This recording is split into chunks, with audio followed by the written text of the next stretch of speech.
तो कैसे हैं आप लोग? आशा करता हूँ बहुत अच्छे होंगे, घर पे होंगे और स्वस्थ होंगे।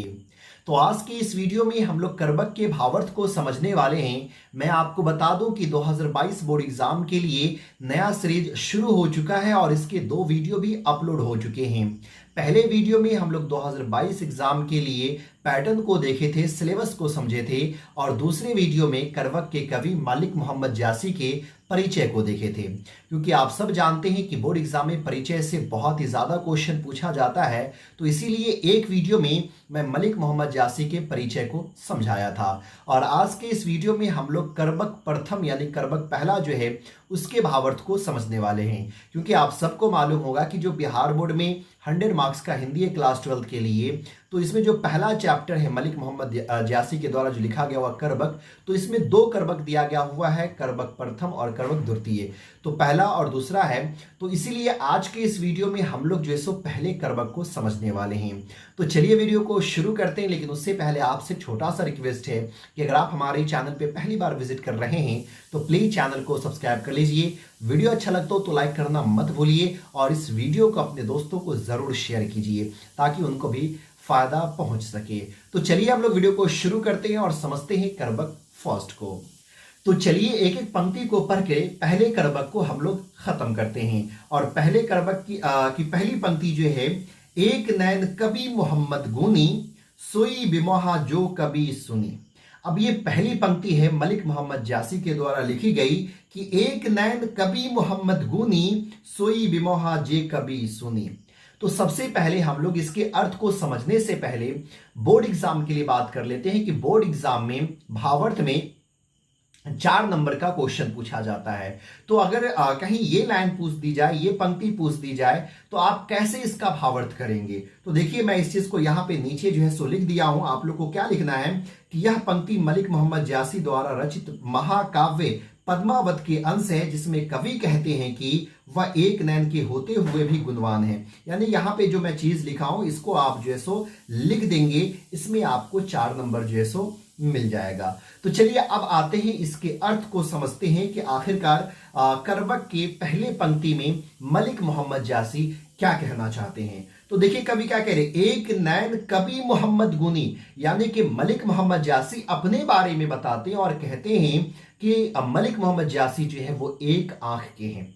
यानी कि मलिक मोहम्मद जासी अपने बारे में कहते हैं कि मैं एक आंख का होते हुए भी गुनी हूं। गुनी यानी कि गुणवान हूं, मेरे अंदर जो है सो गुण है। और ये मलिक मोहम्मद जासी अपने बारे में बताते हैं। बायोग्राफी में बता चुका हूं, परिचय में मैं ये चीजें पढ़ा चुका हूं कि बाई आंख से वो देख नहीं पाते थे और बाई कान से वो सुन नहीं पा रहे थे, सुनते नहीं थे। तो इसीलिए कवि जो है मोटिवेशन के लिए, ताकि हम लोग इससे कुछ सीख सके, ये पंक्ति में कहते हैं। और वो अपने बारे में बताते हैं कि मैं एक आंख का होते हुए भी जो है सो गुणवान हूं, मैं गुणी हूं। और आगे क्या कहते हैं, सोई बिमहा जे कवि सुनी। और मेरी कवि वाणी जो है, जो मेरी कृति है, जो मेरी कविताएं हैं, जब उसको कोई सुनते हैं तो वो मोहित हो जाते हैं, है ना, वो मोहित हो जाते हैं और उसकी जिज्ञासा और जगती है कि मैं कविता को पढ़ूं, वो जैसो खुश हो जाते हैं। तो कवि यहां पे संदेश ये दे रहे हैं, आपके पास आंख है या नहीं है, आपके पास कान है या नहीं है, आपके पास हाथ है या नहीं है, अगर दिमाग है तो आप बहुत कुछ कर सकते हैं, आप इतिहास रच सकते हैं। और ऐसा इतिहास रच सकते हैं कि आप मरने के बाद भी आपका नाम इस धरती पे हमेशा हमेशा के लिए अमर हो जाएगा। तो ये पहली पंक्ति थी। चलिए दूसरी पंक्ति हम लोग जो है सो पढ़ते हैं, दूसरी पंक्ति को समझते हैं। चांद जैस जग बीदी अवतारा, दिना कलंक किन उजियारा। अब बहुत अच्छी बातें जो है सो कही गई है और इसमें भी जो है मलिक मोहम्मद जासी जो है अपने बारे में ही जो है सो कहते हैं। और यहां पे मैं ये चीज लिख दिया हूं, बोर्ड एग्जाम में अगर ये क्वेश्चन पूछा जाए तो आप इस तरह से जो है इसको आप कॉपी में नोट कर सकते हैं और आप जो है सो बोर्ड एग्जाम में इसको सॉल्व कर सकते हैं। चलिए इस पंक्ति में कवि क्या कहते हैं, चांद जायस जग विधि अवतारा, यानी कहते हैं कि ईश्वर ने, खुदा ने इस प्राकृतिक पे एक चांद बनाया है ना, चांद बनाया है, इस संसार में एक चांद बनाया। लेकिन चांद जो बनाया है वो सदोष है, दोष है, उसमें दोष के साथ बनाया है। कहते हैं ना चांद में दाग है कि नहीं, तो वो दाग जो है वो उसका दोष हुआ। तो कवि मलिक मोहम्मद जासी ये कहते हैं कि ईश्वर खुदा अल्लाह ने इस संसार में चांद बनाया है, लेकिन चांद को सदोष बनाया है, दोष के साथ बनाया, उसमें कुछ ना कुछ दोष है, लेकिन फिर भी वो दीप्तिमान है ना, फिर भी वो दीप्तिमान है, प्रभाव युक्त है, यानी कि वो रोशनी देता है कि नहीं, शोभा है कि नहीं, शोभा दीप्तिमान है, दीप्तिमान चंद्रमा को बनाया है। यानी कि आप लोग देखते होंगे कि चांद में दाग है, लोग कहते हैं चांद में दाग है, लेकिन फिर भी चांद के सब दीवाने होते हैं। तो मलिक मोहम्मद जासी कहते हैं कि जिस प्रकार ईश्वर ने चांद को सदोष उतारा है, लेकिन फिर भी वो दीप्तिमान है, ठीक उसी प्रकार खुदा ने मलिक मोहम्मद जासी को बनाया है कि उसको जो है उसमें अंग भंग तो दोष है, लेकिन उसकी कृति जो है, उसकी रचनाएं जो है वो हमेशा हमेशा के लिए उज्जवल है। जिस तरह से चांद में तो दोष है, लेकिन वो चांद जो है दीप्तिमान है, ठीक उसी प्रकार कवि अपने बारे में कहते हैं कि मेरा अंग भंग तो दोष है ना, ये चेहरा जो है वो चेहरा ही नहीं, चेहरा है ही नहीं, पूरे चेहरे पे उस पर दाग था, उसके बाद कान से वो सुन नहीं पाते थे, आंख से वो देख नहीं पाते थे। तो मलिक मोहम्मद जासी अपने बारे में कहते हैं भले ही मेरा अंग भंग दोष हो, लेकिन मेरी जो कृति है, मेरी जो रचनाएं हैं वो हमेशा हमेशा के लिए उज्जवल है, और रियली में जो है वो उज्जवल है उनकी कृति। तब तो आज हम लोग इतने सालों बाद भी जैसे इनकी कृति को हम लोग पढ़ रहे हैं। चलिए अगले पंक्ति को देखते हैं। अगली पंक्ति क्या है, एक जग सूझा एक ही नैनाहा, उवा सुख अस नखतक माहा। अब ये जो दूसरी पंक्ति है, ये तीसरी पंक्ति है, इस पंक्ति में भी मलिक मोहम्मद जासी अपने बारे में ही बता रहे हैं, और अपने बारे में इसलिए बता रहे हैं ताकि जो स्टूडेंट्स है उसको मोटिवेशन मिल सके, उससे इस पंक्ति से वो कुछ सीख सके और अपने लाइफ में कुछ बदलाव लाए। तो क्या कहते, जग सूझा एक ही नैनाहा, उवा सुख अस नखतक माहा। यानी मलिक मोहम्मद जासी ये कहते हैं कि उसने पूरे संसार को, है ना, पूरी दुनिया को जो है समदर्शी देखा है, क्योंकि वो एक ही आंख से देखा, एक ही आंख से देखा, फिर भी वो समदर्शी देखा, सबको बराबर देखा। पहले मैं बता चुका हूं कि मलिक मोहम्मद जासी एक आंख से देख नहीं पाते थे। तो मलिक मोहम्मद जासी ये कहते हैं कि मैं एक आंख का होते हुए भी मैं सारी दुनिया को समदर्शी देखा, एक समान देखा, किसी को ना ऊंच देखा, किसी को ना नीच देखा, सबको मैं जो है सो एक समान जो है सो देखा। और वो आगे कहते हैं उनका आंख है ना, उनका जो आंख है, एक आंख जो है वो दूसरे मनुष्य के आंखों से इस तरह से तेज है, इस तरह से तेज है जिस तरह से तारागण के बीच में उदित जो है सो शुक्र तारा। यानी कि हम इंसान जो है, हम इंसान के पास दो आंखें होती है, और उस दो आंख से भी हम लोग सभी चीज को समदर्शी नहीं देख पाते हैं। लेकिन मलिक मोहम्मद जासी कहते हैं मेरे पास तो एक ही आंख था, और एक ही आंख से मैंने सारी दुनिया को समदर्शी देखा, एक जैसा ही देखा। लेकिन ये मेरा आंख इतना तेज है, इतना तेज है, जिस तरह से मनुष्य की तुलना में अगर बात करेंगे, मनुष्य की जो आंखें उसकी तुलना में मेरी आंख इतनी तेज है, इतनी तेज है जिस तरह से तारागण में शुक्र तारा है। यानी कि आप देखेंगे जो आसमान में आपको तारा नजर आता है उसमें एक शुक्र तारा होता है, और वो शुक्र तारा जो है सो बहुत ही तेज चमकता है। तो वो कहते हैं ये आंख जो है ना मेरा, वो शुक्र तारा के जैसे ही है। चलिए अगले पंक्ति की तरफ बढ़ते हैं। अगले पंक्ति में क्या कहते हैं, जौ लही अंबी डाब न होई, तो लही सुगंध बसाई न सोई। बहुत अच्छी पंक्ति है, और यहाँ पे थोड़ा और भी स्टूडेंट को, लोग को मोटिवेट करने की कोशिश की जा रही है इस पंक्ति के द्वारा, ताकि वो कुछ सीख सके, कुछ इससे ज्ञान ले सके। क्या करे, जौ लही अंबी डाब न होई, तो लही सुगंध बसाई न सोई। यानी कि कवि ये कहते हैं कि आम जो है, आम की जो मंजरी होती है ना, देखते होंगे जब उसमें फल आता तो उससे पहले मज्जर आता है। तो कवि ये कहते हैं कि जब तक आम के मंजरी में कोयली नहीं होता तब तक वह मधुर सौरभ से सुवासित नहीं होता। यानी कि कवि जो है मलिक मोहम्मद जासी ये कहते हैं कि आम की मंजरी जो होती है, और वो मंजरी देखिएगा बहुत ही खूबसूरत लगता है जब वो एक पेड़ पे होता है। तो कवि ये कहते हैं कि वो खूबसूरत तो है, लेकिन फिर भी उसमें कोयली आता है कि अगर कोयलिया नहीं आएगा, कोयली मतलब कह सकते हैं कि उसमें आठी जो है या फिर वो कालापन जो पड़ जाता है, जैसे मज्जर आम का होता है फिर उसमें कालापन पड़ता है, उसके अंदर जो है ना जो गुठली होता है, गुठली बन जाता है। तो कवि ये कहते हैं कि वो मज्जर जो है, वो फूल जो है वो बहुत ही खूबसूरत लगता है, लेकिन फिर भी उसको सुगंधित बनने के लिए, एक फल जो बन जाता है आम, तो आप लोग देखते होंगे कितना सुगंधित वो हो जाता है, कितना अच्छा वो लगता है। तो कवि कह रहे वो सुगंध पाने के लिए भी उस मंजर के अंदर कोयली आता है, लेकिन वो अपने रूप को खो देता है और उसके अंदर कालापन जो सो आता है, तब जाकर के वो जो है आम इतना अच्छा बनता है, इतना सुगंधित जो है सो बन पाता है, इतना मधुर जो है सो बन पाता है। और यहाँ पे कवि यही संदेश दे रहे कि अगर आप भी निखरना चाहते, आप भी दुनिया में इतिहास रचना चाहते हैं, तो आपको भी संघर्ष करना होगा, आपको भी मेहनत करना होगा। आप अगर मेहनत नहीं करेंगे, संघर्ष नहीं करेंगे, तो आप इस दुनिया में इतिहास नहीं रच सकते हैं। इतिहास नहीं रख सकते हैं, तो इस इतिहास रचने के लिए आपको मेहनत, संघर्ष करना ही होगा। चलिए अगले ये पंक्ति की तरफ बढ़ते हैं। अगला पंक्ति कह रहा है, क्यों किन्हा समुद्र पानी जो खारा, तो अति भाए असूझ अपारा। अब यहाँ पे थोड़ा सा हम लोग को जो है सो संदेश देने की कोशिश कर रहे हैं समुद्र के जरिए से।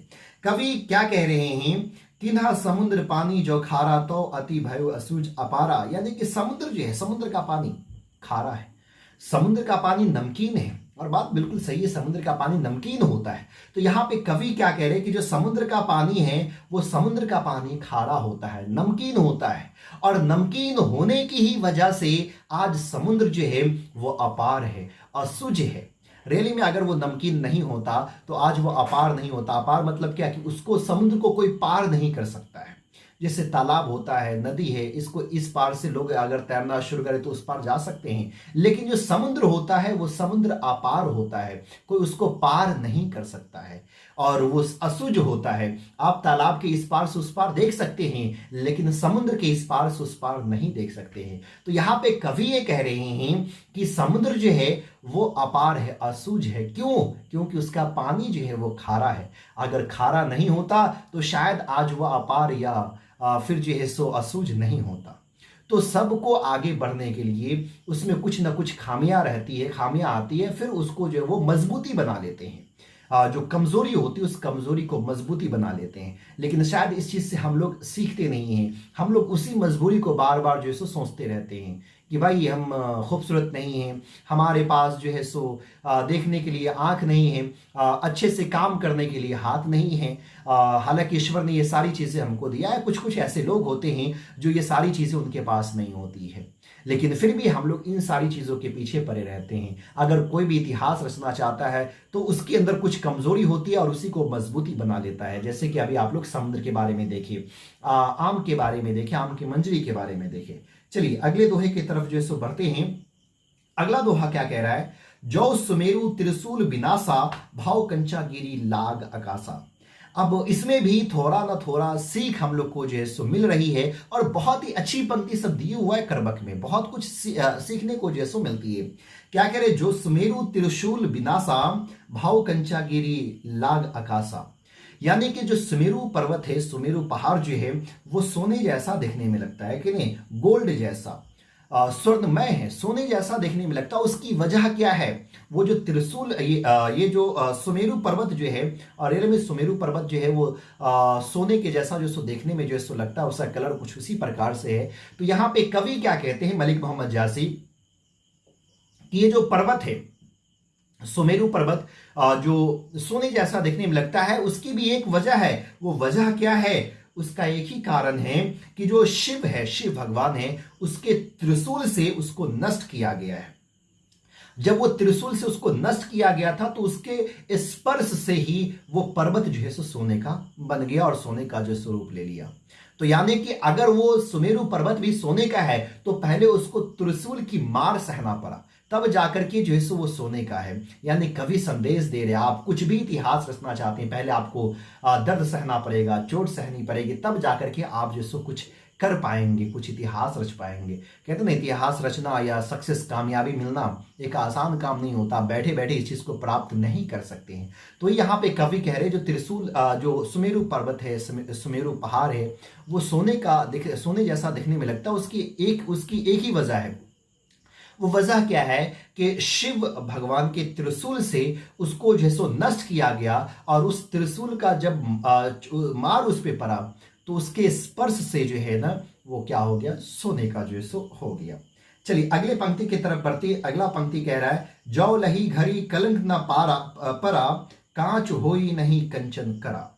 अब चलिए इस चीज को हम लोग समझने की कोशिश करते हैं और बहुत अच्छा यहाँ पे अच्छा सीख जो है सो देखने को मिलता है।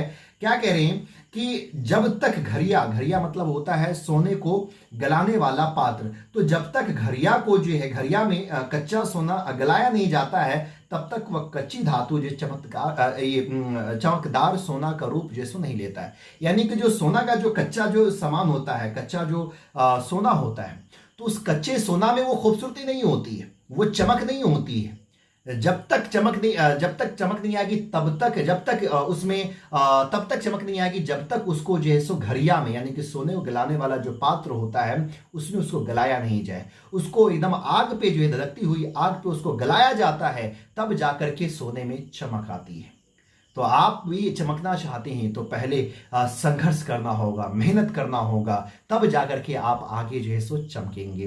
तो सोने को भी चमकने के लिए जो है, जो सोना चमकता है उसको भी चमकने के लिए पहले गलना पड़ता है, आग पे जलना पड़ता है, तब जाकर के उस सोने में जो है सो चमक आती है।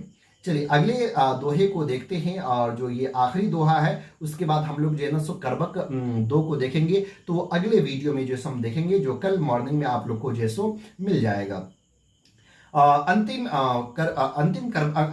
पंक्ति है कर्बक, पहले कर्बक का, एक नैन जस दर्पण ओ ते ही निर्मल भाव, सब रूपवंत गही मुख जुभी कई चाऊ। अब इस पंक्ति में कवि क्या कहते हैं? मलिक मोहम्मद जासी ये कहते हैं कि वो तो एक ही आंख के हैं, अपने फिर से एक आंख के बारे में जो है बात करते हैं। वो कहते हैं कि वो एक आंख का रहते हुए भी दर्पण के समान निर्मल व उज्ज्वल है ना। निर्मल व उज्ज्वल है, यानी कि जैसे कि दर्पण के सामने कोई आता है तो जो जैसा होता है दर्पण जो है, शीशा जो है उसको वैसा ही दिखाता है। अगर कोई इंसान काला है तो वो शीशे के सामने में काला ही दिखेगा, वो दर्पण के सामने में काला ही दिखेगा। अगर कोई खूबसूरत है तो दर्पण के सामने में खूबसूरत ही दिखेगा। तो यानी कि दर्पण कभी किसी के साथ भेदभाव नहीं करता, जो जैसा होता है उसको वैसा ही दिखाता है। तो मलिक मोहम्मद जासी भी यही कह रहे हैं कि मैं एक आंख का होते हुए भी दर्पण के जैसे उज्जवल हूं, निर्मल हूं, है कि नहीं। जैसा उज्जवल ये दर्पण था वैसा ही मैं हूं, है ना। मैं किसी के साथ भेदभाव जो है सो नहीं किया और निर्मल हूं। और आगे वो कहते हैं कि और फिर भी मेरे अंदर जो है ना सो इतना गुण है, इतना गुण है कि बड़े बड़े रूपवान व्यक्ति, जिसके पास रूप हो, है ना, खूबसूरती हो, वो बड़े बड़े रूपवान व्यक्ति जो है उनके पास आते हैं, उनका पैर पकड़ कर करके एकदम उत्साह की तरफ, उसके चेहरे की तरफ देखते हैं कि वो कुछ आशीर्वाद दे दे या कुछ पंक्ति जो है सो सुना दे, और उसको नमन करते हैं। यानी कि यहाँ पे कवि यही कह रहे हैं कि आपके पास रूप हो या ना हो, मलिक मोहम्मद जासी भी रूपहीन थे, रूप नहीं था, क्योंकि पूरे चेहरे पे जो सो चेचक हो चुका था। तो मलिक मोहम्मद यही यहाँ पे बताना चाहते हैं कि आपके पास रूप है या नहीं है। अगर आपके अंदर गुण है तो बड़े बड़े रूप वाले व्यक्ति जो है, जिसके अंदर रूप हो, बड़े बड़े रूप वाले व्यक्ति, बहुत ही खूबसूरत व्यक्ति आपके पास आएगा और आपके चरणों में जो है सो गिर जाएगा। तो वही मलिक मोहम्मद जासी अपना यहाँ पे उदाहरण देते हैं कि मैं एक आंख का होते हुए भी निर्मल और उज्ज्वल हूं।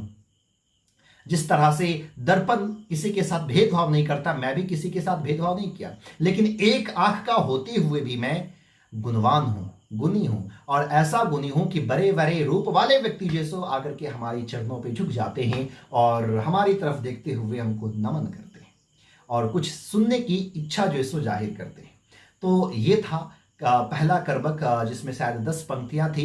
उम्मीद करता हूं इससे आपको बहुत कुछ जो है सो सीखने को मिला होगा, जानने को मिला होगा, और लाइफ में अगर कुछ करना चाहते हैं, कुछ पाना चाहते हैं, चमकना चाहते हैं, तो आपको पहले जलना भी होगा, पहले आपको संघर्ष करना होगा, है कि नहीं। तब जाकर के आप जो है सो चमक पाएंगे। तो बहुत अच्छी संदेश जो है सो मिलती है हमको इस पंक्ति से, और इसको अपने लाइफ में उतारने की कोशिश जरूर कीजिएगा। अगले पंक्ति में जो है सो हम लोग अगले करवक में, यानी दूसरा करवक जो है उसको कल हम लोग पढ़ेंगे। किस तरह से खिलजी और पद्मावत की कहानी जो है सो बताई गई है, सारी चीज को हम लोग कल जो है सो देखने वाले हैं। तो उम्मीद करता हूं ये वीडियो आपको अच्छा लगा होगा। अगर अच्छा लगा तो प्लीज लाइक कीजिए, शेयर कीजिए और चैनल को सब्सक्राइब कीजिए। फिर मिलता है अगले वीडियो में, तब तक के लिए बाय।